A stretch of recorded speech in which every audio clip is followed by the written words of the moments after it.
pas me contenter de simples vacances entre amis un peu superficielles.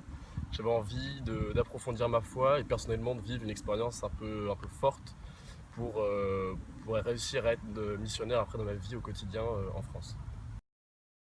C'est une nouvelle vision du don de soi. En fait, on n'a pas besoin de faire des grandes choses, d'accomplir des miracles ou quoi que ce soit pour se donner et pour rendre service à quelqu'un. Il suffit juste d'être là, d'être présent, que ce soit au contact des enfants moldaves dont on s'est occupé, ou alors de toutes les tâches pratiques qu'on a faites, ou même dans la vie en communauté avec l'équipe qui en est partie.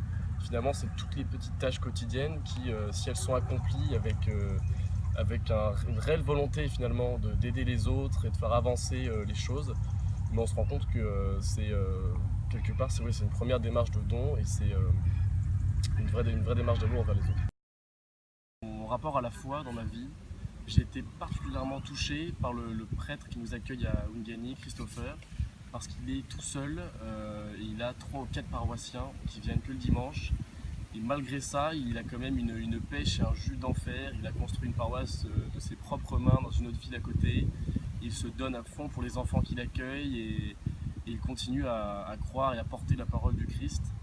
Et ça m'a profondément touché de voir combien un homme pourtant démuni de toute aide et de tout le soutien dont on dispose en France était motivé par sa foi. Et je me suis dit, et son contact m'a fait prendre conscience que je ne pouvais pas continuer à vivre ma foi avec mon petit train-train quotidien et qu'il fallait que je m'engage beaucoup plus et que j'approfondisse un peu ma foi dans le Christ, parce que c'était finalement très superficiel. Et je pense que c'est important de ne pas être catholique par tradition ou par habitude, mais de faire vraiment une démarche qui soit volontaire et personnelle.